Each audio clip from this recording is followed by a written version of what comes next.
दुसरीकडे शिवसेना ठाकरे गटाचे नेते आणि विधान परिषदेचे विरोधी पक्षनेते अंबादास दानवे यांनी वरपे कुटुंबियांची भेट घेत कोल्हापूर दौऱ्यावरती ती होते।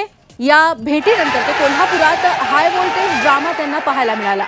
दानवेंना विरोध करण्यासाठी क्षीरसागर समर्थक मोठ्या संख्येने कोल्हापुरातल्या शनिवार पेठ भागात जमले होते, त्यामुळे या ठिकाणी काही काळ तणाव निर्माण झाला। यावेळी अंबादास दानवेंनी वरपे कुटुंबियांची भेट घेतली।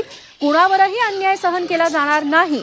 वरपेंना राजेश क्षीरसागर आणि त्यांच्या कुटुंबियांनी केलेल्या मारहाण प्रकरणी पोलिसांना गुन्हा दाखल करावाच लागेल असं दानवे म्हणाले।